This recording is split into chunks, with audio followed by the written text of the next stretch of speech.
Am I right, Sispert? Yes, you are 7, Chair, but you may get an 8th member if you want to correct. But as of now, the meeting can start. Okay, sure. No, thank you so much, colleagues, and welcome to the meeting. We have 2 items. Let me say 3. 3 items.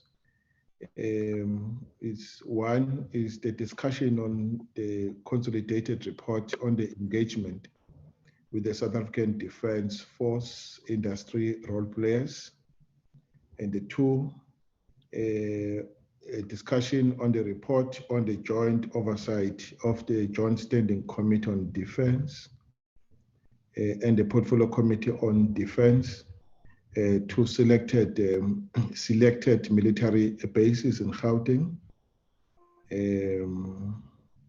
and 2 selected landline borders from the 22nd to the 29th of November 2020. And then the 3rd item is the adoption of the minutes.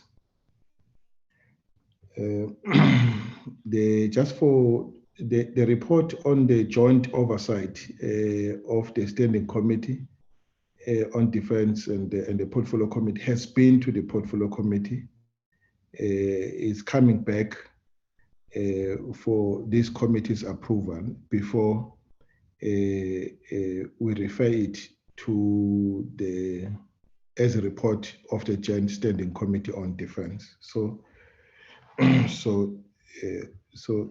the thing, because it was a joint joint. We went there as 2 committees essentially. All right. So I don't think we will need to spend more time on this one, but it depends on the discussion. What is new is the first one. That is coming up for the first time to all of us. All right, I welcome all of you, and where the agenda is as presented. Do I get your concurrence, colleagues? Chairperson. Yes, sir. Yes, Chairperson. I'm just checking here the date for this oversight, 22nd to the 29th. Is it? I don't remember going for oversight 22nd to the 29th of November. Yeah. Was it 5? Yeah, 7 days. I don't remember. Chairperson, I Yes, think sir. it's a typing error. It should be 27 to 29. Thank you. 27 to 29. Yes, so we'll correct it. 27th to the 29th. Are you okay, Mr. Shelembe, with that? Yes, I think you are okay. Yeah, thank you. Thank you. Thank you very much. Thank you very much for pointing that out. All right, colleagues, let's start with the meeting. Apologies. There's an apology from the Minister of Defense, who called to say that she would not be at this meeting. Are there any other apologies, Sispert? No, Chair. That's the only apology which I have received. Only apology that you've received. All right. And then, thanks. Then who is going to take us through the report? Is Peter or Dr. Willem van Jansen van Rensburg? Jansen van Rensburg? Chairperson, can you just confirm, are we a quorum? Thanks, Mr. Murray.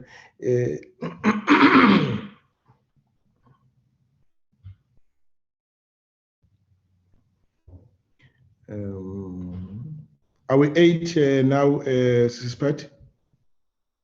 No, Chair, you are 7, but you can go on with the considering the report. But the thing is, that report cannot be adopted until you are 8. If it has to be adopted, you have to be 8. We have just taken a resolution now on the agenda. You see, and we don't need to you cannot, I mean, in terms of the practice and the rules, you cannot even adopt the agenda if you're not a quorum, and you cannot even consider a report if you're not a quorum. I mean, you cannot only bring in someone only to vote and not consider the report. I mean, but there's one member. 1 or 10 doesn't matter. The rule said that we must be a quorum. Yeah, there must be a quorum. So if we are not a quorum, even if it's 1 less than a quorum, we're not a quorum. That's the rules. Yes, I agree with Honorable Murray. We can't. No, it's true. Yes, we must start with a quorum. Yes, please lock in. Chair, Ms. Bartlett has just came in, so you are 8. So we're 8. We do have the quorum. Can we retake the resolution on the agenda? Is it confirmed? Chair? Yes, Ms. Beukes? As Ms. Bartlett, sorry, Chair, I just want to apologize because we've been in another meeting. That means Honorable Nkosi is logging in now. Okay. Sorry for that. I just want to apologize. Yes, no, thank you so much. We couldn't start because we did not have a quorum. So with you, we now quorate. Colleagues, the agenda is, can I get your concurrence on the agenda? Accepted? Yes, Chair, I move. Moved and seconded. Thank you so much. Moved by Ms. Beukes and seconded by Mr. Shelembe. Mrs. Bartlett, Honorable Bartlett. I second, Chair. All right. Okay, sure. Okay, it's seconded. Thank you so much, colleagues. And the report is what's consolidated? Hey, that consolidated, Mr. Peter, are you taking us through? Chair, Willem is going to do the first report and I'll do the second one. Willem? Thank you so much. Over to you, Willem. Thank you, Chair. I will take us through the report.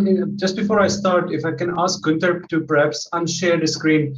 I'd rather like to share it myself because I highlighted certain sections which will allow us to go through the report a little bit quicker on my side. In the meanwhile, the reason why it's consolidated, Chair, is due to the fact that this is a combination of engagements with industry role players and the NEL and Armscor and other state controlling organs around the defense industry. So there were several meetings held by the Joint Standing Committee of Defense, and that is why it is considered a consolidated report, because it consolidates all the information obtained during these meetings into one report. Correct. So you have asked so are you gonna screen it from your side or what? Yes, I would like to, Chair, but to do that, Gunther must just stop sharing on his side quickly. Okay, Pat, can you withdraw this report? And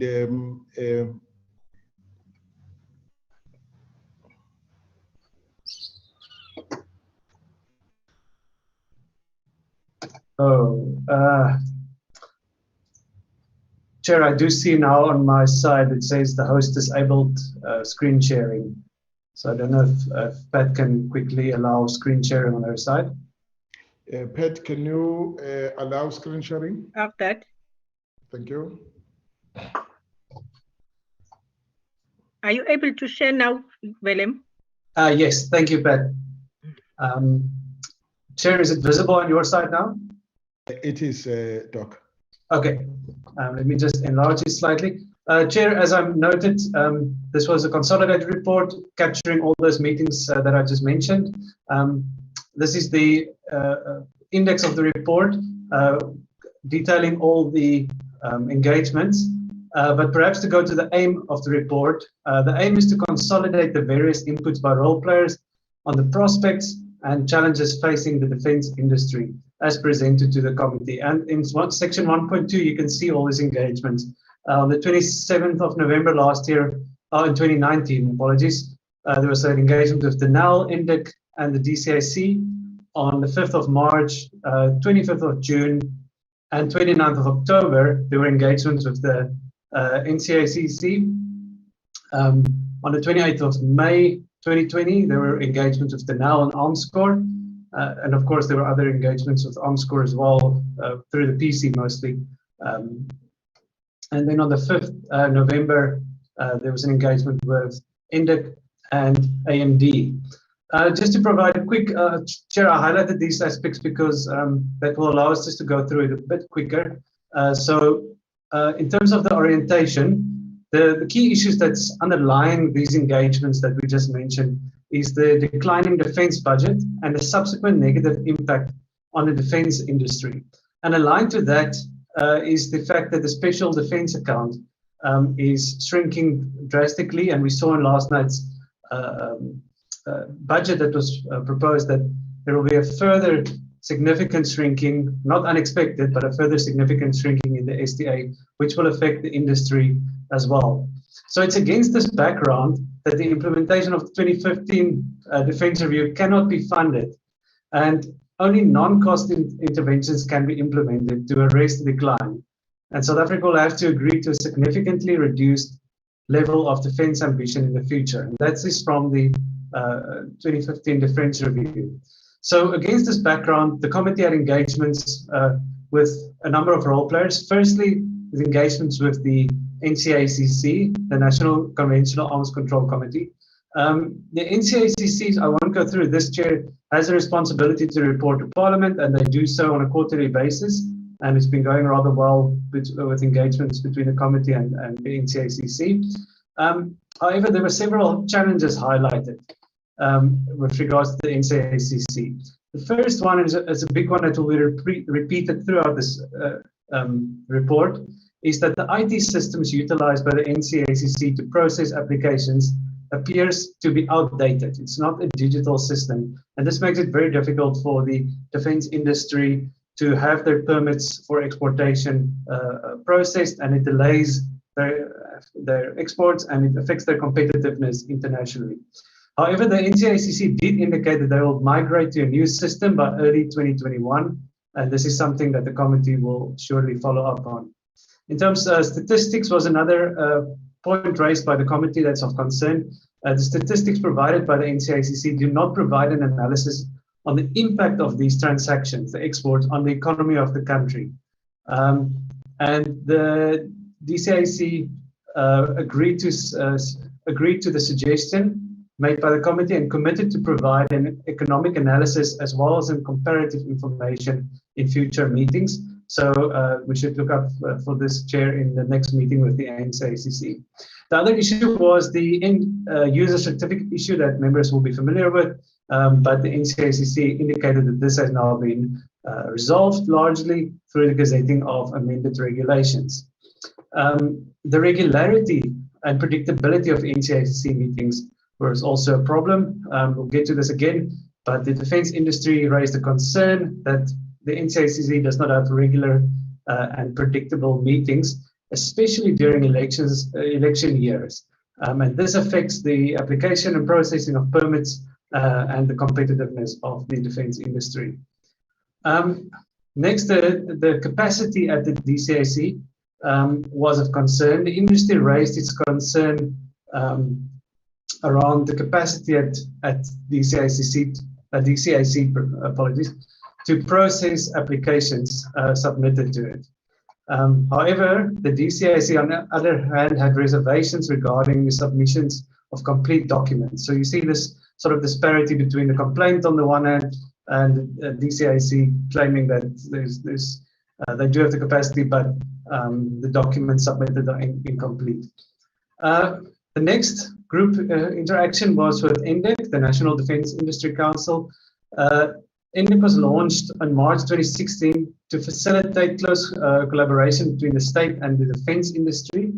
There was several initiatives, 9 initiatives that were encapsulated in Elleck. This includes the drafting of the defence industry strategy, defence industry fund, the defence sector charter, which is quite important, task team on the NEL, Elleck intervention plan, designation of small caliber weapons and ammunition, resource-based alternative funding model, export admin support in terms of the end user certificate, and participation in the industry, in the government diplomatic engagement. So just to go through some of these aspects. Firstly, the Defence Sector Code. It was mentioned that the Charter Council has not been appointed yet. Secondly, in terms of the Defence Industry Fund, this fund was launched in 2018 to provide contract financing to small and medium enterprises. In relation to challenges, the Secretary for Defence stated that there was no support from the public sector institutions or development finance institutions to provide to the Defence Industry Fund. She pointed out that the proposal to integrate the funding by the Enterprise Development Fund with the Defence Industry Fund funding to show private sector and defense, to show how the private sector and defence was supporting the fund. Next, the task team on the NEL. This is quite important. The Secretary for Defence stated that the task team on the NEL was established by Elleck to support the NEL executives. And as this committee has been made aware of a number of continuing problems at the NEL, so this is quite an important matter to perhaps follow up on. Next was the localization and designation of small caliber weapons and ammunition. It's rather self-explanatory. It came out there. And lastly, black-owned suppliers and military veterans, the inclusion of these enterprises within the defense industry and within procurement practices. So to summarize the number of challenges that came out here was the NEL situation, which has made it very difficult for many small businesses in the defense sector to survive. This is due to delayed payments or non-payments. Secondly, the decrease in the DoD's budget, which makes it very difficult for the DoD to procure products from the defense industry. The issue about the end user certificate has been resolved to a large extent. The fourth, the outbreak of the COVID pandemic had a significant effect on the industry as well. The defense sector charter that is not yet fully operationalized. And lastly, export permits to be approved by one member of the NCACC. This is a suggestion specifically related to non-contentious marketing contracts to make it easier to quickly obtain permits for exports to make the industry more competitive. So next, engagement with Armscor and Armscor Dockyard. I won't go through, all members are quite familiar with them. The challenges raised here was again the economic situation at the NEL, specifically in relation to Project Hoefyster, which members are well familiar with. Secondly was the utilization of intellectual property rights. Thirdly, open source systems that can assist with the digitization of the NCACC permit system. This was mentioned during last week's strategic planning session as well. The assistance that Armscor can give to the NCACC to ensure that their permit system is digitized and easily accessible. And lastly, a challenge that was noted is that a lot of engineers have left the local defense industry, at least the NEL, but some of them indicated they are willing to come back, but it means that the industry needs to sort out the problems that it has. In terms of engagement with the NEL, the key factors here that members would recall is the liquidity crisis at the NEL that is ongoing, and specifically the impact that this has on Project Hoefyster, especially on Armscor, which is the procurement agent for this, and they're in a difficult situation given the multi-year delays on this project. But the NEL did indicate to the committee during the engagement that there was a turnaround strategy in place. In terms of the NEL as well, it's important to again note the Elleck task team that on the NEL that was established to help with the turnaround at the NEL. And then on a meeting of 5th of November last year, there was an update on the NEL, and this was with the acting group CEO of the NEL. And he noted a number of issues. Again, he noted that the NCACC is not issuing contracting permits on time. So this is quite a serious thing to consider. If this impacts negatively on the NEL, which is already in dire straits, then it is something that requires urgent attention. The NEL was looking at structural reforms that relates to the turnaround strategy as well. The inability of the NEL to pay full salaries resulted in the NEL losing skilled personnel in some critical defense sovereign capabilities. And there's been in the news a number of examples where the NEL is looking to outsource some of its services, which suggests that they have lost significant production capability and skills. Furthermore, the company's dependency on a single client, the DoD, was one of the main challenges, and we know that the DoD's budget has shrunk in that sense. So, in summary, some overarching challenges is that the NEL situation has made it difficult for many SMEs in the sector, as noted. The turnaround of engineers, particularly in the missile division, was due to non-payment or partial payment of salaries. So this results in a brain drain within the NEL itself. And the NEL, as the major holder of South Africa's sovereign and strategic capabilities, is not able to sustain it and requires around 683 million rand for the current financial year to do so. That is for 2020-2021. In terms of engagement with AMD, the Aerospace, Maritime and Defense Industries Association. AMD, just to recap, AMD consists of South Africa's registered entities in the defense industry. The state of the South African defense industry, again, they pointed to the decline in the budget allocation for the DoD. That impacts on the local defense industry, as this represents one of the major clients. It's also good in terms of exports when your local defense force procures your domestic products.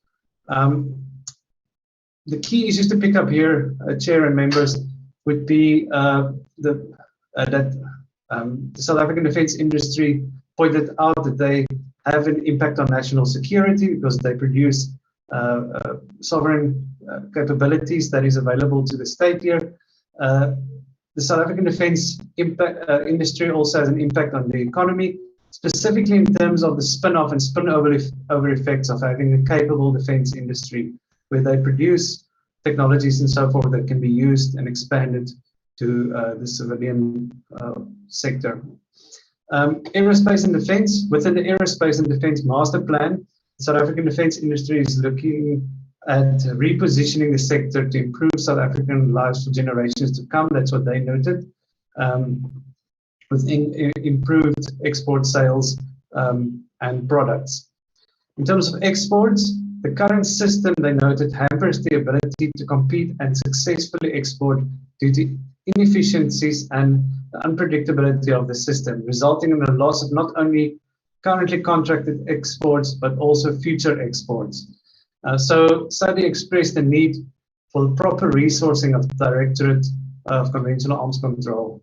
And again, they raised the issue that there is a need for a digital system to apply for permits.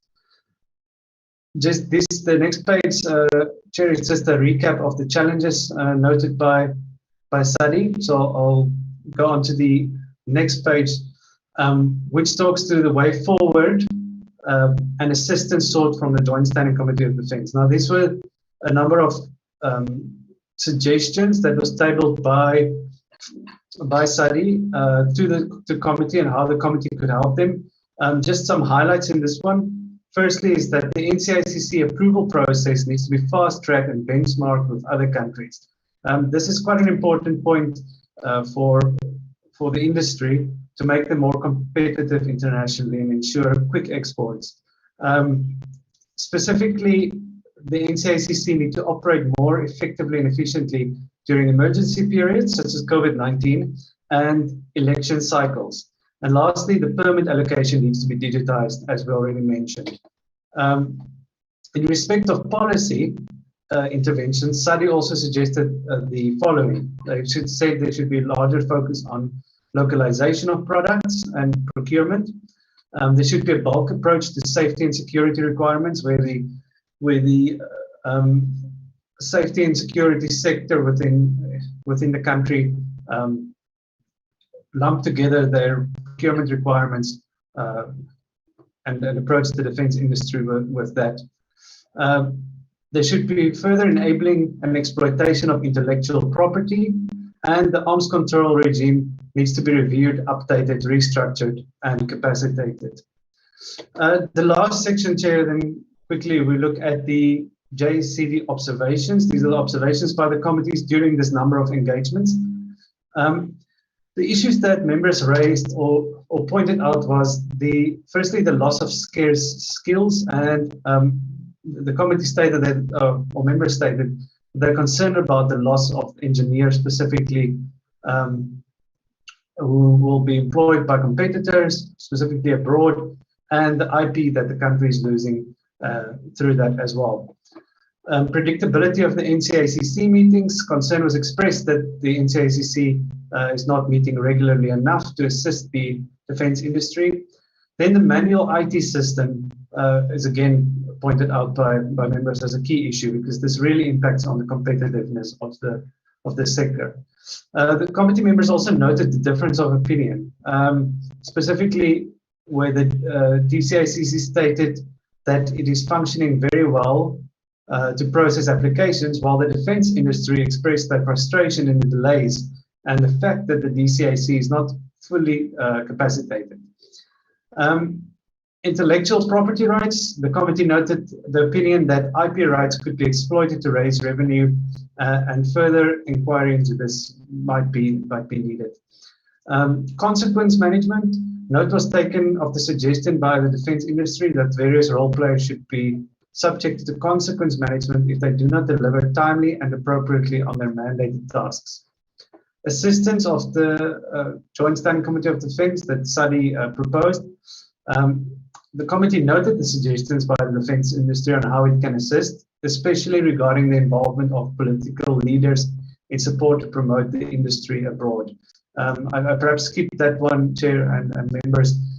SADI indicated that the sale of their products abroad is also a very politically driven decision, endeavor, and that it would be good for the industry to have broader political support in order to push the South African products abroad.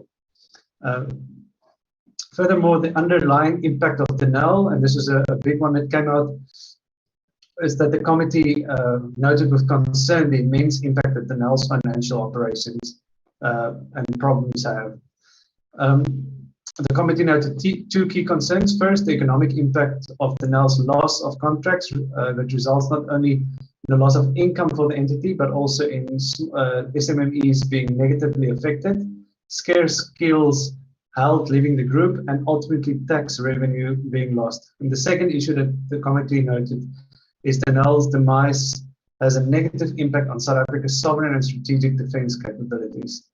So based on all these observations, the following recommendations was put forth. Firstly, a loss of scarce skills. The committee recommends a whole government approach should be adopted to assist this and support the defense industry in order to prevent the loss of scarce skills to other countries and to attract new scarce skills to the industry. Secondly, the predictability of NCACC meetings. The NCACC should be alert to the concerns of the industry. And as the committee noted here that from 2021, the NCACC should indicate in its quarterly reports to Parliament the dates and number of meetings held to consider export and import permits. This will allow the committee to track the activities of the NCACC. Then the manual IT system of the DCAC. The committee recommends a speedy, seamless migration to a more efficient, user-friendly system. The difference of opinion, the committee undertook to take the issue further at the next NCACC meeting with the ministers to raise and hopefully clarify the frustrations and to explore a possible solution in order to ensure collaborative, coordinated, and supportive approach on all role players. So there's a number of instances here, Chair and members, where the committee will follow up with the NCACC in the upcoming meetings. Intellectual property rights. The committee welcomed the view that IP rights can be exploited for additional revenue, and that Armscor and Denel are managing most of these rights on behalf of the DoD, and recommended that the defense industry should enhance its efforts in this regard. Consequence management. The Joint Standing Committee of Defense undertook to further investigate the occasional non-responsiveness and lack of cooperation to AMD, given the dire need for predictability and regularity of NCACC meetings. And last is assistance of the Joint Standing Committee of Defense. The committee undertook to engage the portfolio committees on public enterprises and international relations in order to highlight the need for a whole government approach to support industry. And Chair members, this recommendation would be in line with Parliament's aim to ensure broader cooperation between the different portfolio committees as well. So in terms of Parliament's strategic plan, this is a positive endeavour. So Chair, from my side, that's it. These are the observations, recommendations, and if members would like to give further input or change any of the observations and recommendations, we would capture those on our side.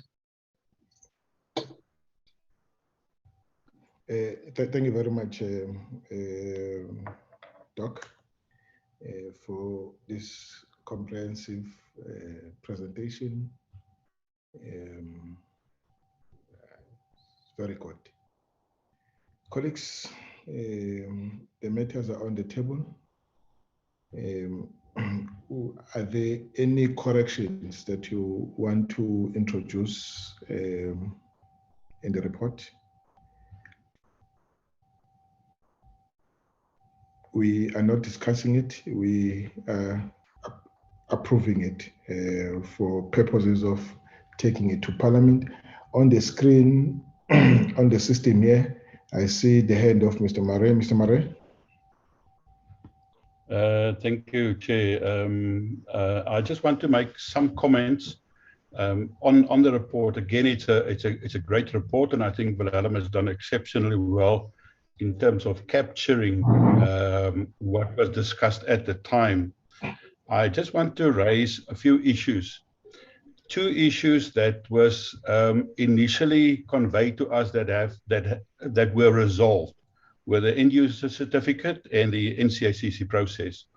And I think through the process and even the submissions, although maybe in terms of the end user certificate, the report didn't reflect that so clearly. So although it was indicated that it was resolved quite clearly in this report, the NCACC process showed that it was not resolved. And I think with the benefit of hindsight, quite clearly there's something in the end user certificate that is still bothering the defense industry. Now, although I was under the impression that the end user certificate challenges have been resolved, so this is what we've got. So whilst we're not going to maybe add this to the report because this is a report at the time, do I want to request that maybe Wilhelm do some investigation or research between our end user certificate and that what the United Nations resolutions require? Because I get the impression from the defense industry, and some of them, you know, I might say, has told me that there are something in there that they are not happy about, and that is obviously frightening of the foreign buyers. So, and that's why they are complaining that, especially the smaller guys, is going under. So that's a request from me to that. And then the other thing is Denel. I think whilst it has been captured correctly, do we know that what happened lately? First of all, Armscor reported to us that they are incredibly concerned about their IPs with Denel, and that's why they've sent that, I think it was 23 or 24 staff members to go and investigate that over a couple of days. but we also know that the engineers that are now working in Saudi Arabia, for just one example, have amended the Mr. Mare, I'm sorry to do this. I'm sorry to do this. Again. Yes, again. Again. Again. I will have to find another way of raising the issues of concerning the defense industry, because clearly that, you know, Chairperson, you will not allow me anymore to raise the issue. So I will have to find something else. I cannot understand why important issues that is impacting on our defense industry and Arms Corps and Denel and the country, you just are not interested in hearing that anymore. So I'll have to find something else. And I find that a bit disappointing that I cannot raise these issues that has got a direct impact on this report and us going forward. So in other words, we are going to rely on old information that is not relevant anymore. Mr. Mare, Mr. Mare,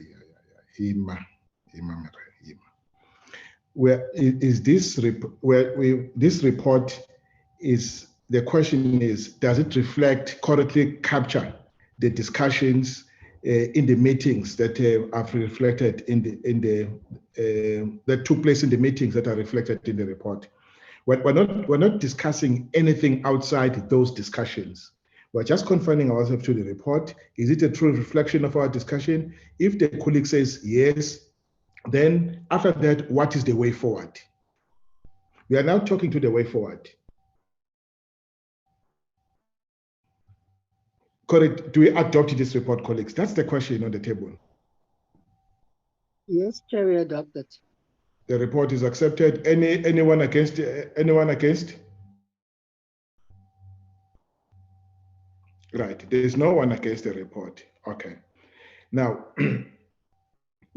with this report is adopted so that we can then, take it to Parliament. What Mr. Mare is raising are issues that will pick up with the industry. When are we meeting the industry, Ms. Pat Jaya? On the 11th, Chair. 11th of March. Yes, we are meeting with the industry and we'll be taking these matters up with the industry. Number one, following up on the matters that are contained in the report. Number two, discussing new matters. What Mr. Mare is discussing, while some touch on the matters that we touched at the last meeting, even though, but would be discussed at our next meeting with the industry. For example, the issue of the end user certificate, it's not been reported to me that the industry is still experiencing some difficulties. Now is asking Janse to investigate whether the industry it's happy with the way the matter has been resolved or not. And no, that was not my request. That was not my request, sir. I'm sorry. So what is the request pertaining that issue?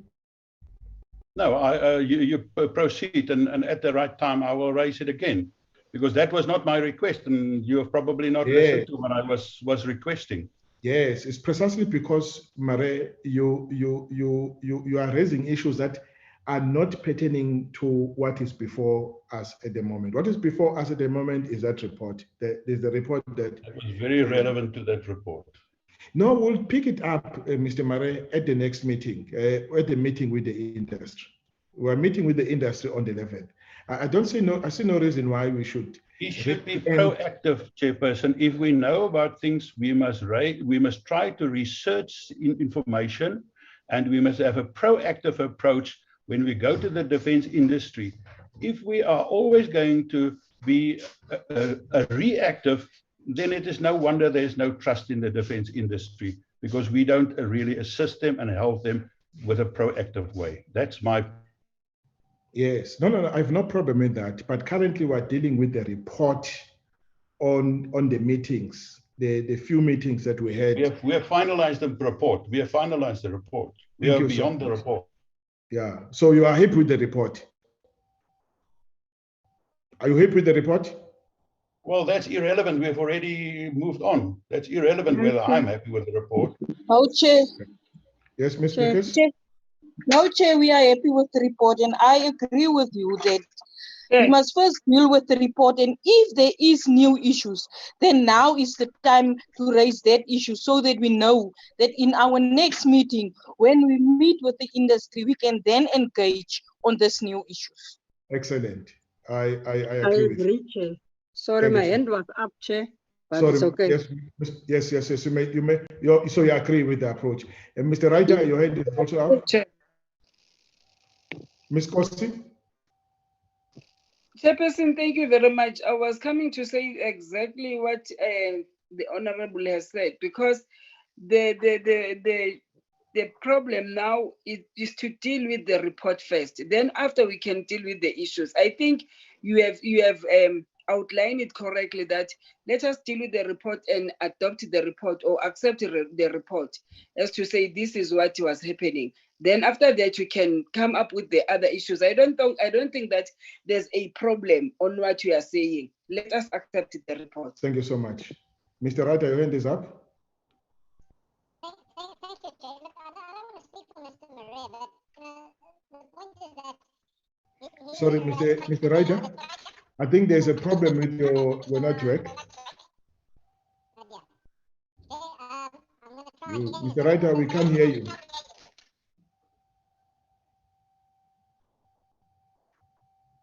All right. Mr. Nchabeleng, my co-chair. Yeah, thanks, co-chair. No, I wanted to comment. I forgot just to lower my hand. I wanted to comment when the temperatures were high, but now that everything is okay, no, it's fine. And I think we have adopted the report, and then let us move on. And just promise members that there's no, in this committee, in this joint standing committee, we're dealing with defense of the country, and that no matter will be pushed under the table. Exactly. If a matter is put on the table, it will be dealt with. Research reports will be given. Thanks, Chairman. I think that's how we've been dealing with issues all the time. I don't know what's the conclusion. Thanks. All right. Okay. Thank you so much. Colleagues, we are done with the first report. Can we move to the second report? And who's going to take us through the second report? Thank you, Chair. I'll be doing that. Chairperson, can I just ask, you have said that once the report is completed, then we can talk about the way forward. Are we now abandoning that, or are we talking about moving forward? Can we deal with the second report? Similar to William, Gunther, can you take off? Can I share, please?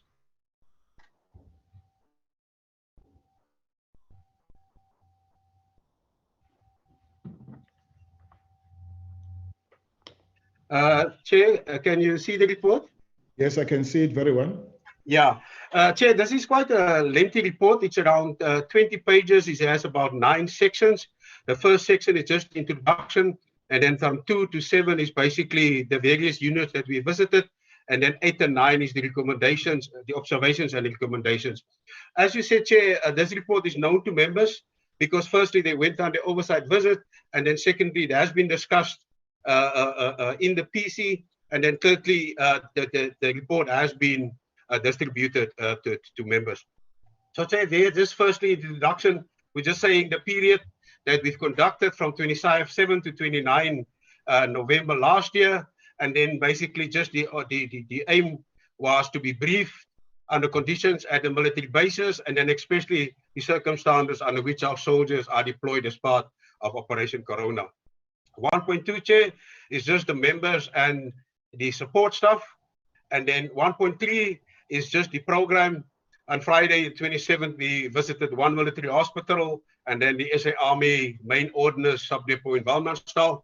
The 28th, we went to Waterkloof. We had a briefing there. We flew to Beitbridge. We visited there. And then after that, we went to the Lebombo border post. And lastly, we went to the Corsi Bay area. Chair, there is just 2. We're starting now with the visits itself.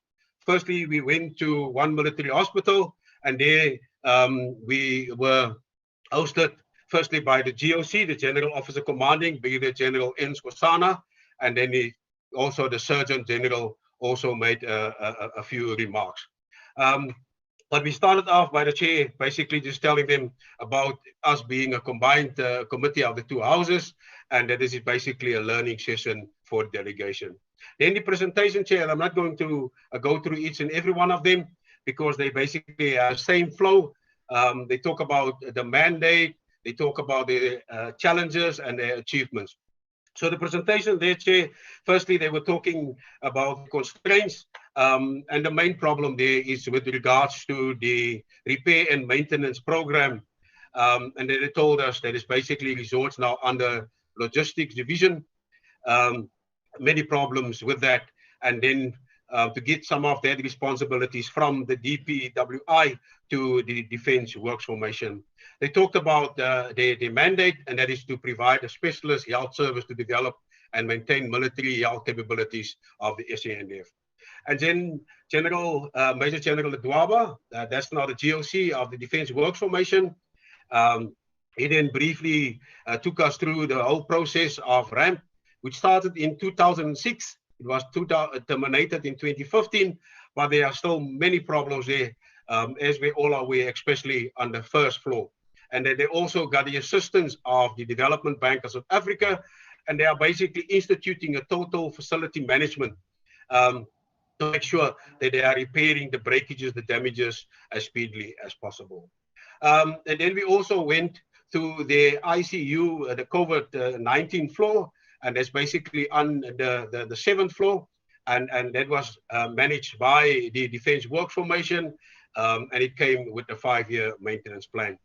One of the main problems there is because of the other facilities not up and running and being available, they have to outsource their services, and they said, while other health services are using this as a cost-saving strategy, they are forced to use it because of a lack of resources and specialized skills. And that is something that we said we're going to take up with him again, Chair. And then one of the achievements that they lauded was also then the 7th floor, the isolation facility. The various challenges related specifically to the budget and the outsourcing. And the recommendation that they then also said, that they strongly feel should be done, and is that the refurbishment of one military hospital should be completed with immediate effect. And I think that is, Chair, that is one of the issues that we really need to take forward, because they were really lamenting, and crying about the condition currently at the hospital. Chair, I'm not going to go through the observations of each of the visit that we took, just highlighting that, and that is because these were basically some of the inputs that we received in the PC.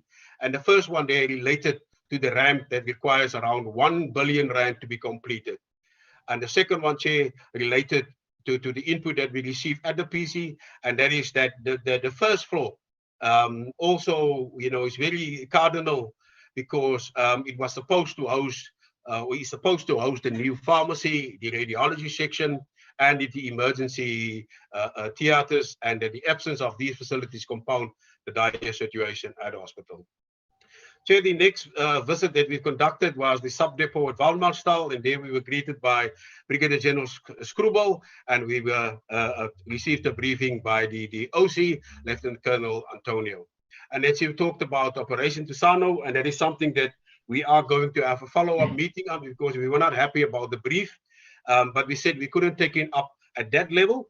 We're going to chase Chief Locke or some of his delegates to come to us and brief us on the 17th of March with regards to Operation Tusano. And they refer to the mandate, the skills transfer, the processes and procedures, and some of the achievements, as well as the challenges.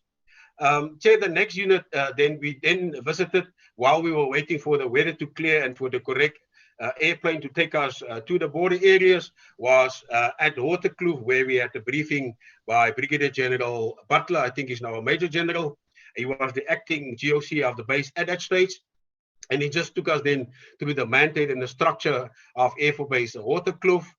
He referred to representativity, cooperation and coordination, and they stressed there that Air Force Base Waterkloof is not a national key point. It's actually a strategic military facility. And then they took us through the infrastructure and equipment, the challenge in that regard, and then also some of the achievements. The next section, 4.3, Chair, just deals with the various observations that members have made.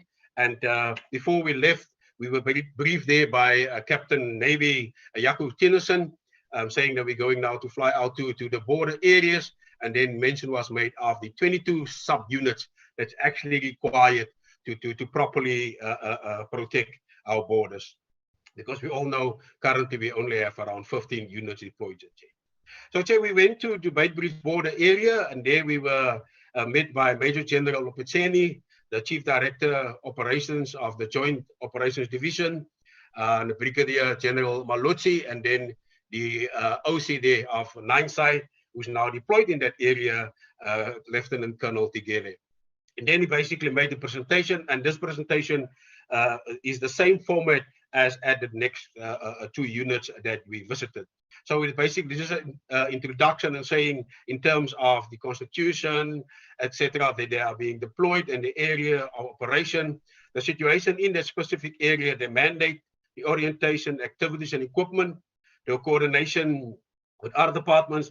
And the issue raised there is that the BMA Act has been passed, the Border Management Act has been passed, but it's not been implemented. And this is one of the things that the committee also said, that they will follow up with the relevant committee that's not a PC on Home Affairs. And also they were just talking about the relationship with farmers and communities, some of the challenges, successes, and social responsibility. Chair, I just want to pause here a minute. These are some of the things that the soldiers do there for the community in the area, and I think we haven't maybe commended them more enough, because they are basically doing these things out of their own pocket. So it's indeed something that we should commend them on. That 5.3 is just the observations of the members at a specific border area. And then we went over to Komatipoort border area, and then we received a presentation there by Colonel Gupane.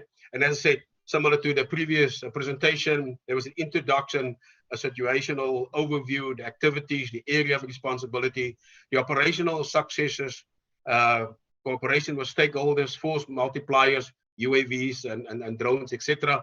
And there we emphasized that the two UAVs that were mentioned there, you know, for the deployment of our battle surveillance capabilities, these were basically UAVs that were donated to the Kruger National Park, and it wasn't those of the Defence Force.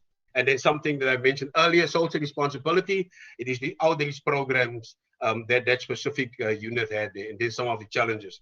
The next one is just the observations by the committee members. And the second last area that we visited was basically, no, I think this is the last one. This was the Corsi Bay area that we visited. And there we were met by the GOC Joint Operational Headquarters, Major General Sangweni, the OC of the Joint Tactical Headquarters of KwaZulu-Natal, Colonel Albertine, who did the presentation, and then the OC of 10 Anti-Air Regiment, Colonel Van Wyk. There's just the presentation just took the same format, and then one of the complaints that we've heard from all the other units where we were is the long lead times of the procurement processes. Then there were several observations by the committees. And then I think they were also mentioned, I think wrongly previously in the other report, was about the informal settlements being too close to the units, but that is not the case, and that was corrected. Chair, year 8 is just the general observations now of all the units that we visited. I'm not going through that, Chair. What I would like to do is just the recommendations by the committee of the overall oversight visit. And the first one there relates to the ramp, and we're saying there that the 1 billion required to complete the ramp should be ring-fenced. The second one is just that they were asking for a deviation from National Treasury, and the committee said that they should fast-track that, and they should come back and report to us on that. We were not happy about the outsourcing of services, but they are forced to do that. But the ramp must be completed before they can actually improve on this and get some of the scarce skills specialists back to do their work there. And Chair, this is an investigation that we recommended, and I think this is something that we need to take cognizance of. need to stress, and that is that the non-finalization of the RAM project between 2006 and 2050 is of a major concern and requires thorough investigation. The committee will request from the AG a full forensic investigation on all expenditure, progress, and consequent management on one military hospital refurbishment between 2006 and 2015, because we believe that it needs to be properly investigated why it took so long and it's still not being completed. So at the sub-depot, there was a huge problem with water and electricity, and we said it's very unfortunate and something needs to be done, and that we're going to engage the relevant structures on this issue. Operation Shano, as I said in the beginning, we said that we're going to engage Chief Locke on this, and I believe that meeting, Chair, will take place on the 17th of March. With regards to Air Force Base Waterkloof, we made a recommendation on the infrastructure equipment, the condition and serviceability of the C-130 aircraft. And when we come to 9.4, this is the last section on the landline borders. The first thing is that we said that we're going to schedule a meeting with the KZN provincial government to engage with them on the management of the KZN borders. Members will remember they had these Jersey barriers, and we just want to engage them on that and see how we can actually advise the department to take this forward and maybe extend it, to other parts of the border. In addition to that, we said that maybe we should think of inviting tracker companies and other insurance companies, because they will also benefit, if the borders are patrolled or managed properly. The next one is defense, and they were basically saying there were long stretches that were totally unacceptable, and that we recommended that if they put up a proper face, they should consult, engineers. And here they should also maybe make use of the expertise that reside within Arms Corps. Chair, something that we stressed and something I mentioned earlier, it is the lengthy procurement processes. And at the end, I'm just saying the committee will schedule a meeting with the Chief Logistics by the end of March. And indeed, we scheduled it for the 17th of March so we can address this thing. Related to that, Chair, is the whole notion of the mobility packs. That is the Land Cruisers that's being utilized there, and that the tires are not suitable for the terrain. And because of the cost of tires and the restricted financial delegation to the relevant provincial Joint Tech HQ, many problems were experienced, and they said that we should actually try and assist them to deal with the issue. Also, say the aerial support, and this is especially when there are emergencies or there are hotspots. They detect people crossing the borders. They would like to have aerial support. And the committee undertook then to engage the DoD on this and see how such support can be facilitated. The next one is just about technology and force multipliers. We're all aware that additional 225 million have been provided to the Defence Force over the MTF for the acquisition of technology. And we said that we will keep tap on that, and the department must report to us on that, how they're actually expending those funds. Another issue is the children crossing the border, and we said that we will engage, Department of Home Affairs, to finalize the formalization of especially Gate 6 along the South African Mozambican border. The next one, Chair, is just about representativity, and that throughout we recommended them they should really enhance the efforts to address the representativity regarding both race and gender, and to ensure that they establish a gender desk to assist especially members who are affected, for instance, with the sexual exploitation and abuse cases. That is something that we said in another report also, that we will follow up with the minister. And then coordination with the other departments, the one that I mentioned earlier is with the BMA, and then we can also maybe liaise with the Department of Home Affairs itself, just to check how they're actually rolling out that program. And then, Chair, the living conditions on borders, and members are aware that we were not happy about the condition of the section headquarters, and soldiers were deployed. Some of the ablution facilities were not functioning. The water provision was a problem, and we said that we're going to follow up on that. with regards to the increase in the number of deployed soldiers. It's a long stretches that have to be covered, and there are not enough soldiers. So we actually said, that we should recommend to the National Treasury they should incrementally, increase, the number of companies, to at least 22. But as we are aware, we didn't get any extra funds for that in the budget announced yesterday. And the last thing there is just with regard to the social responsibility, where we basically comment, all the units deployed there, what they are doing, for the community surrounding them where they are deployed. Chair, that is the report. Thank you. Hello. Thank you very much, colleagues. And I'm presenting the report for adoption. Are there any questions arising? Any corrections you want to make on the report?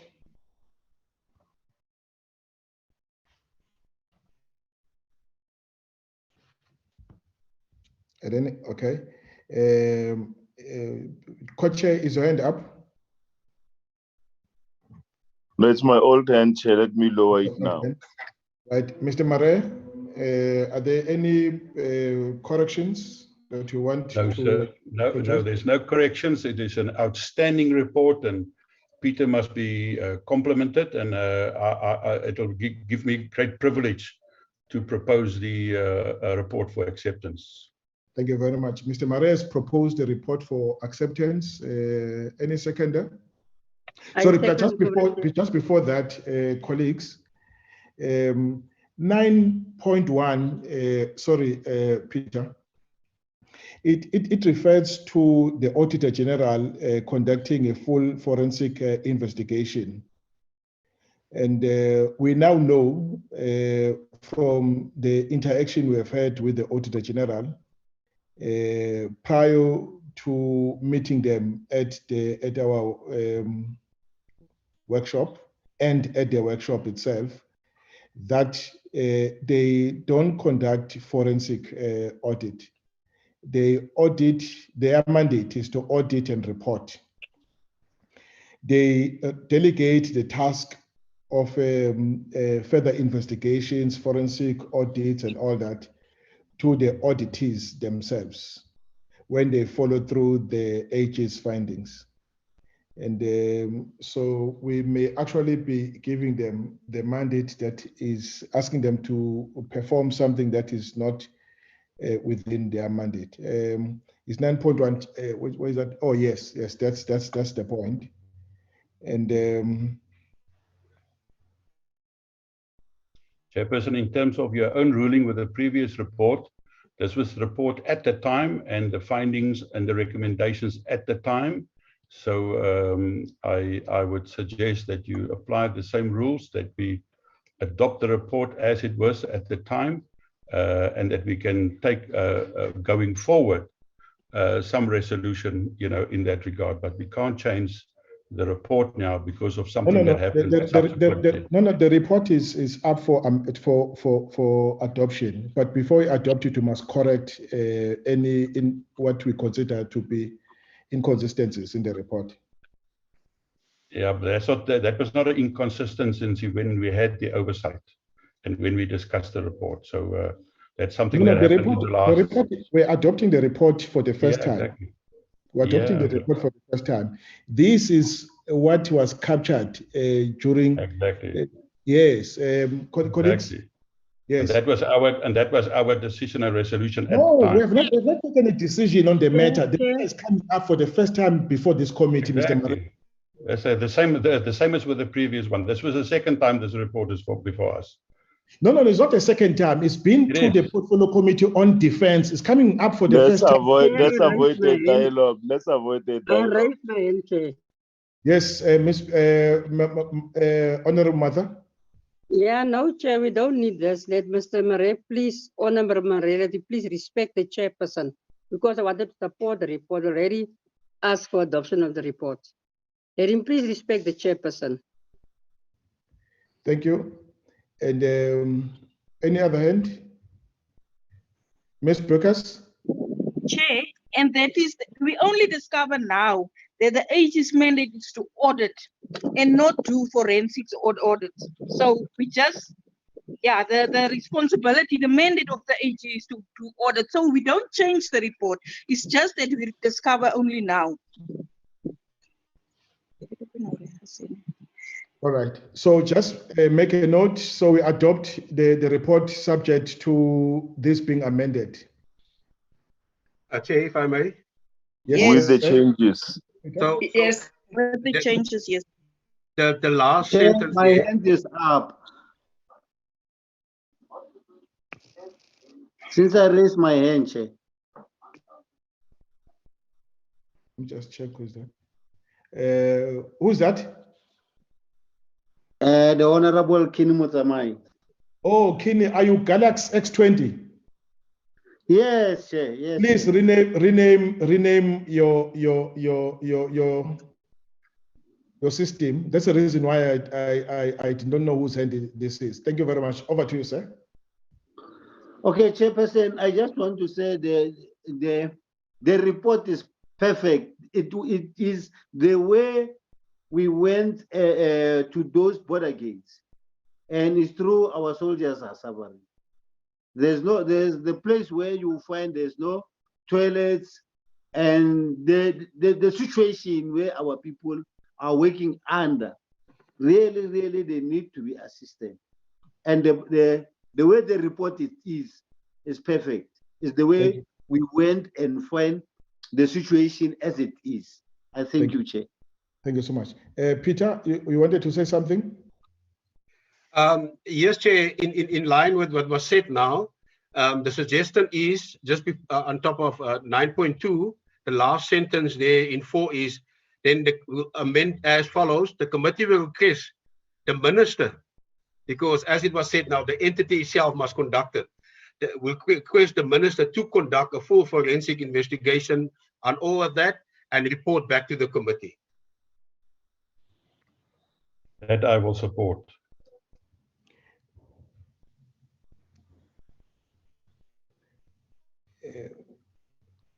You see, this period, 2006 to 2015, we only came into being from 2019. Is it still our mandate to go beyond that far? Or we can say conduct a forensic investigation from when we took over from 2019?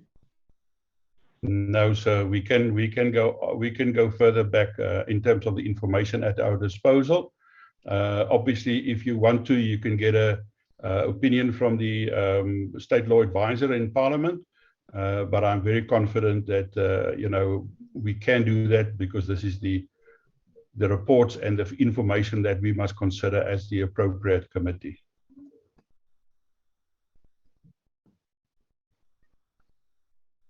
All right. Okay. No, it's fine. Let's colleagues, are we in agreement? Yes, Chair, we're in agreement. Chairperson, I just Yes, if you may, I think my hand is up. Sorry, Co-Chair. Yeah. Thanks, Chairperson. We said earlier that anything that gets raised in this meeting should be followed up. But does it mean that I can also raise issues that happened some years ago, killing of innocent people in Lesotho, in Maseru, Mozambique, and the neighboring states? Can we still go back and check issues related to what? Hello, am I still audible? Yes, you are. You are. Yeah. Can we go back and check what happened in Namibia, where the SADF was stationed there, killing poor Namibians in a country that we didn't even have any reason to be there, Yes. So I'm just saying that if we leave it as open as that, it can open, if we want a free for all, then let's go for a free for all. And yes, thank you, Mr. Shelembe. Person, I'm sorry that maybe I may be asking something that has been discussed already, But I think, I mean, I didn't get well when you were asking whether we can correct what was discussed. As we said, the auditors must do the forensic investigation. Now, I'm trying to check here the argument. What is written here is what we said. Now, we are trying to say now we're wrong to say that, because we can't change something that we said. But how can we, I mean, do it right? But we cannot, I mean, deny the fact that what is written here is what we said, unless if we want to say we want to change what we said. So maybe, Chairperson, maybe if you can try, I mean, all of us as members, to, I mean, to apply our minds and see how can we do it in a right way. We can't just leave it like that to say, yesterday we said now we must do 1, 2, 3, 4, 5. We come today to say, no, we must change that what we said yesterday. So otherwise, a lot of things can be changed, I mean, in these minutes. Just maybe, I mean, to say, to do it rightly, and also, I mean, understand one another, not that maybe someone is trying to undermine another person. Say, for instance, if a member stand up and say, you so and so, you must not undermine the chairperson. I don't think, I mean, the contribution and whatever you put in, I mean, in the meeting, you undermine the chairperson. The wrong perception will be created that if we do our input, we are undermining. We may differ with you as a chairperson, but does not necessarily mean that we undermine you as a chairperson. That's what I'm trying to say. Members must not take the advantage to say, maybe someone must protect the chair. We all want to make sure that the chairperson is protected as a chairperson. That is my request, Chairperson, so that we don't have sort of thing like undermining one another. Thank you, Chairperson. Yes, no, thank you so much. I think the reason why the report is before us is so that we can correct it and adopt it, correct and adopt a report. So we're dealing with the corrections. Chairperson? Yes, sir. If you allow me, in 9.1, what was originally said, that was our report. My suggestion is that when we do our recommendations and right at the end, our observations and recommendations is that we can refer back to that what we have said in 9.2 and then say, because of information at our disposal, we change that recommendation to rather refer it to the Minister for a Forensic Investigation. Correct. And even if we are unsure about the term, you know, that 2005 is apparently open-ended, then we ask the State Law Advisor at Parliament for an opinion. There's nothing that precludes us from doing that. And then we know that we do what we are supposed to do and within the responsibilities and the restrictions and limitations of what we can do. Then we know that we are right and we're doing it for the right reasons. So that we don't change what we have said at the time, but that we rather say it now where we are moving forward, because this is information that has come to our attention only now and not at the time. So we are saying that would the question is, I think what the co-chair was raising is how far back do you go? Exactly, and that's yes, that's a matter that would subject to the legal opinion, right?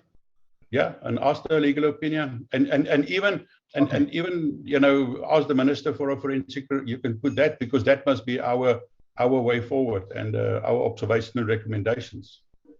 All right. Can we then say in the report, subject to the legal opinion, you know, confirming that the mandate of this committee can go as far as 2006. 2006, yes. Yeah, surely do that, because remember, Chair, that is still the same project. The project that we are talking about now, that we have got concerns over, is the same project that starts in 2006. It's not a second project or a third project. It's still exactly the same project that commenced in 2006 and is still going on up till today. And that's what we need to investigate. So I'm sure the State Law Advisor will agree, but that's your prerogative to ask that No, that, thanks. that We'll advice. we'll do that, Mare. We are adopting the report subject to this amendment, and that this resolution in particular will subject it to legal opinion. All right. So it has been moved. Agreed. Yes, sir. Thank you so much. Agreed. Moved by Mr. Mare and seconded by Miss Bartlett. All right, can we deal with the minutes? But before that, I just want to deal with the issues that Mr. Mare was raising earlier on. And so that we do, I mean, the first report was 14 pages and the second report is 20 pages. May I suggest that we isolate issues for further discussion so that we don't deal with issues in piecemeal. Agreed? Yes, Chair. Agreed, Chair. Yes. Peter and Van Rensbeck, can you assist us in isolating issues and itemize them so that we find a slot where we can deal with them and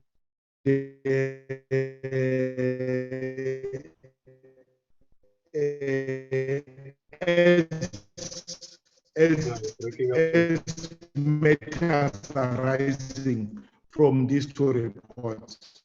I think that has been accepted. Can we move to the point of order, Chairperson? Chairperson Kaba. Yes. Chairperson Kaba. Yes, Mr. Matamai. You see, yes, sir. I sometimes have a problem when I raise a hand and I don't just jump in. I must just look and ask. There are some of the questions that need to be answered. Like when I was in Messina on this oversight visit, and even in Libambo. When we get there, we find there were a lot of people who are from Zimbabwe as an African brothers and sisters. But when you look to those people, how they are suffering from that side. I remember one thing. I remember during the apartheid era, when we were suffering like those people. Can't we have on our recommendation, can't we have just a way to say, let the border gates open for our African people who are that side to come in South Africa? Like when I was saying in Lubambo, those people are suffering while they are cutting those people. Let them cut only the people who stole our things, who stole our cars to other countries. But people like, when you see those ladies, those children who are suffering, who are willing to come to our country because at their country they are suffering. Can't we allow those people to come and stay with us in our country like the way we were staying with those people at Zimbabwe and Mozambique, Tanzania? Why don't we allow those people to come and stay with us? Can we just recommend that our people from those border gates, they must come to stay with us? Let them come in South Africa in full numbers.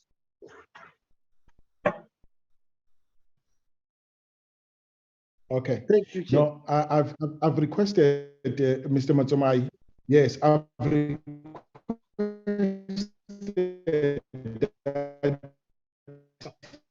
Chair, can I suggest that you switch off your video because you are not audible. I've requested that they must isolate issues for further discussions. Okay. So how is it now, Mr. Mare?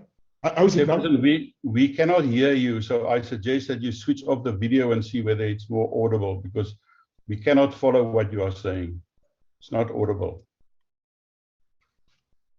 Okay, the video is off.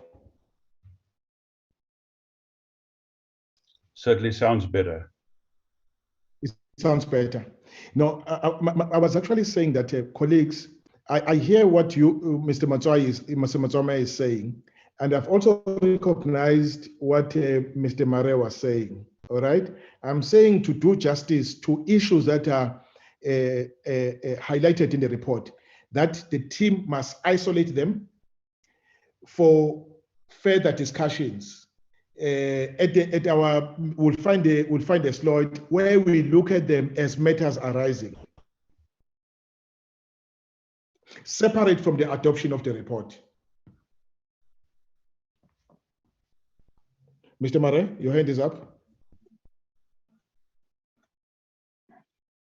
Sorry, it was still the old one. Okay. All right, so we've agreed the report has been adopted. The team will isolate issues and for discussion at some other point in the future. All right, so let's look at the minutes. Chair, Yes, ma'am. just before the minutes, you can rule me out of order if I'm out of order, but I just want to raise something, Chair. I think, Chair, Yes, yes, Chair. Can I raise it? Yes, And you will rule Yes, me you out can. of order. Chair, I want to raise it here because I see there's something that is always raised from our portfolio committee meeting also, that we protect the chairperson. And I think the chairperson are capable and able enough. So we must allow the chairperson to chair the meeting. And there's no reason for us to, after meeting, engage on issues that we raise in our meetings. So I just want to put it because I think the chairperson is flexible, he allow us into discussions, and I think there's no reason for us to protect you, Chair. Thank you. Thank you so much, Ms. Beukes.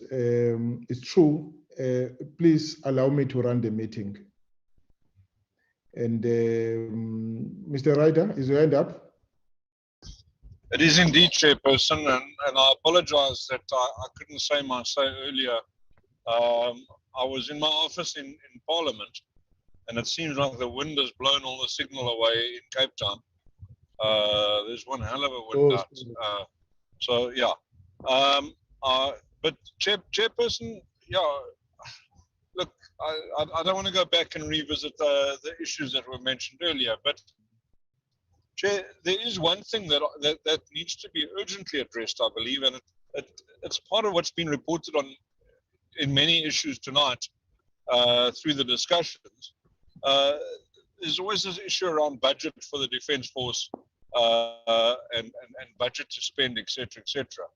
Now we're talking about issues that need to be raised. Your words were at some point in the future. I think that we urgently need to have an engagement with the Minister as a result of yesterday's budget speech, because the Defence Force was the biggest loser in yesterday's budget. Now, this seems incongruent with what the President is doing when he's deploying the Defence Force to various places. And it also seems incongruent when one takes into account the discussions we've had with the Defence Force recently, where they have plans for expansion. We all know they've already got an unfunded organogram. Now there's a big cut. So something's got to give. And I think we need to engage the Minister and hear what Cabinet is saying that's allowing them to justify this massive cut in budget, because that's going to affect all of our work going forward. So at some time in the future, I think is too far away. I think we urgently need to ask the Minister to come and have a short slot in one of our meetings just to explain what's happening with the budget. Why is Cabinet not seeing what we are seeing when we're sitting in our meetings and deliberating and saying Defence needs more budget? You know, where's the disconnect? Take us into the confidence so we can get on board, because clearly the Defence Force is pulling in a totally different direction. We kind of supporting a lot of what they're saying, and then the money gets taken off the table. So I think that is something that's urgently emanating from all of our discussions over the past couple of months, and we need the Minister to come, please, and just give us an idea, you know, why defence is being deprioritized in the manner that it is. That's urgent for me, Chair. Thank you. Okay. Now, it's fine. It would be one of those issues that would be part of the matters arising. Yes, Ms. Kosi? Yeah, Chair, I think the matter was concluded. Can we please request you that let us proceed to the minutes? The matter was concluded. You concluded very well by saying those issues will be addressed or will be discussed as matters arising, maybe our next meeting. Can you request that let us deal with that? We will deal with those matters at that time, please. Otherwise, Chair, I think we just agreed that Chair is capable of chairing the meeting and he doesn't need a head girl or a cheerleader. Sorry, Mr. Ryder, please respect the speaker who's on the floor. She also respected you and only commented once you had finished speaking. And, thank you very much, Chair. I don't know what is happening today, but seemingly there's something wrong today. Chair, I think let us allow the next item of the minutes. Those issues will be dealt with in that meeting that you are going to call. We will come and attend. Those issues will be dealt with, because if you allow honorables to deal again with the issues, somebody will come also and raise another issue. We will keep on raising issues, otherwise we are not going to finish. Can we please proceed? Thank you. Thank you so much. Yes. Okay. Just the last minute, and I respect your ruling. I might not agree with that, but I respect it. But how do you suggest, because you've stopped me earlier, how do you then suggest we must deal with information that is very relevant and can have a serious and a strong impact on the way that we move forward? When must we raise that? How must we raise that? How must we flag that? If it's not in the committee, to put it on record, how and where must we do that? Because it seems like there's no opportunity. Because I've asked after the first report whether I can raise it. You said no. Let's finish the second report, and now you said let's move on to the minutes. So your ruling in terms of how we must deal with this information, and or is it only up to you and the researchers to flag things? And what about our information that we might have? Mr. Mare, thank you very much. Let's look at the program. I will ask Pat to flight the program so that we look for a slot where we then fit in these matters that you are raising, colleagues. I think let the matters be properly processed. I'm not denying you any chance of raising matters, but my problem is when you're raising matters in piecemeal. I say to the team, the suggestion that has been seconded is that the team is gonna go away, isolate issues, and for further discussion. Those issues will come back to us as matters arising from the two reports, so that we process all of them at the same time, not in a peaceful mission. Like what Ms. Kosi is saying now. Someone who's going to raise this, another person that, another person this, and where will this meeting, where will that stop? And can we finish the minutes? We're not debating the minutes. We're considering and adopting the minutes. The matters arising from the minutes will be dealt with at another time. Let's deal with the minutes. Matters arising at another time. Consideration and adoption of the minutes. Colleagues, can we look at that? Can we do that? Attendance. Just go down.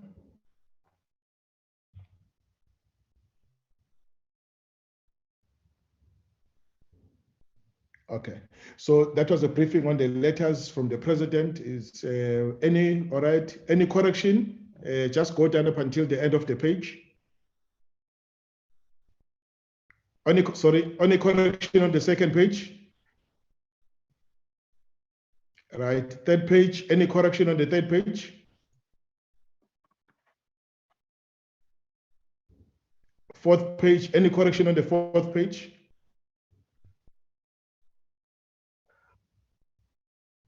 Fifth page, any correction on the fifth page? All right, colleagues, do these minutes reflect, are they the true reflection of what was discussed at the last meeting? Yes, sir. Thank you. And moved by Martha. Honorable Bartlett, seconded by? Second, Chair. Seconded by Ms. Kos. All right.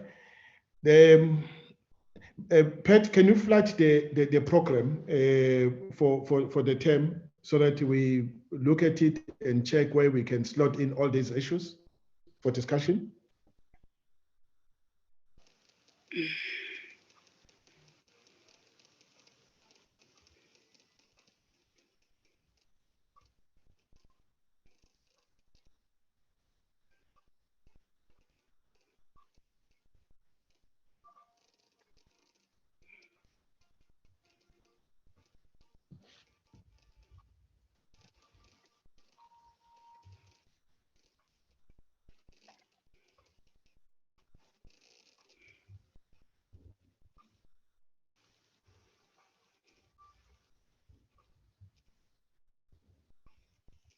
Right. Colleagues, this is the program. Can you move up? Can you just go up a bit? So right to the end of the program. All right, correct. Oh, I see. Colleagues, we are now on the 25th. Just go up. 25th. And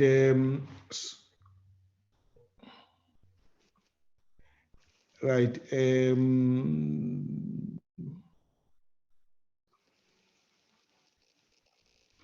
And on the 11th is a follow-up meeting with the defense industry.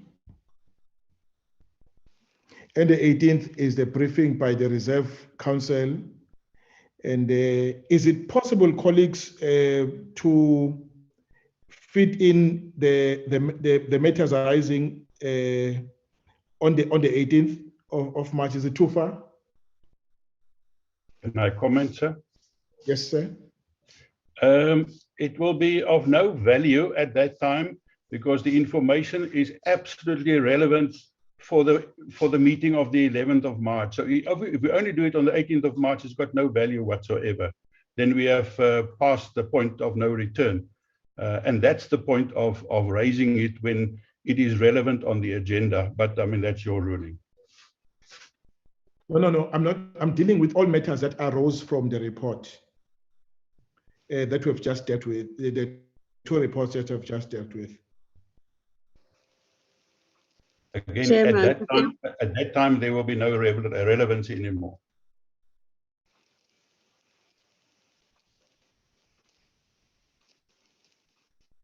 Chair? Yes, Beukes? It's me, Honorable Bartlett. Bartlett, yes. Yeah, no, I'm just checking the date of the constituency period, the 23rd March until the 3rd of May. I'm not sure the correct date. I'm a bit confused, Chair.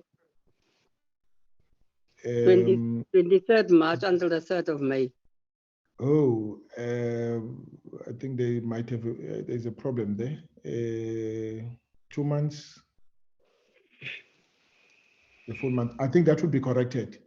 Maybe we can take the 23rd as the beginning of the constituency period. Pat?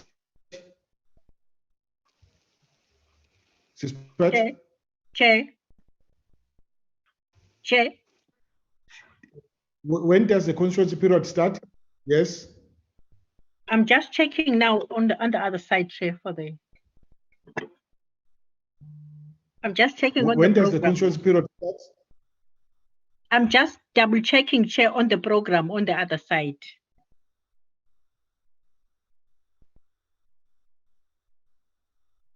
Chair.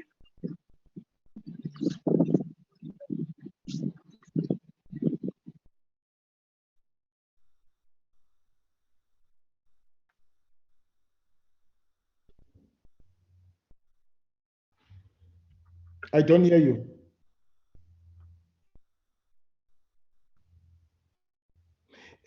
Colleagues, can you hear her? Yes, sir. I don't hear anything. You don't hear anything? Chair, maybe we lost Pat, but I just quickly checked the latest parliamentary program that was distributed recently. And on that program, it does state that the INA constituency period is between 23 March and 3 May, which is a 6-week constituency period. Oh, okay. And I think that helps. But my proposal, okay, no, thanks. My proposal was whether we can be able to find a slot before the meeting. Either we did the first 30 minutes, we deal with the issues. I don't know, because the issues don't. You see, the issues that that arise from the report, the first report and the second report. You see, there are so many that we need to do justice to them, and they need a day set aside for them, and we must not mix them with anything. That's my problem. Maybe we could find a time in the next program, in the next term.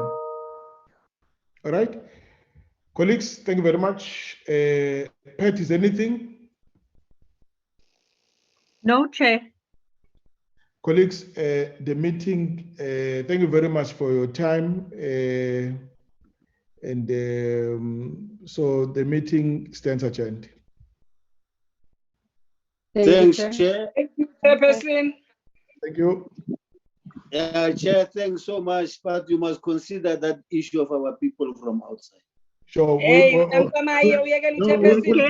We'll discuss it at the next meeting, not this one. All right. Just by Trabangin. Hey, izawukhulunywa meeting leyo yima. All right. Kumini meeting manje.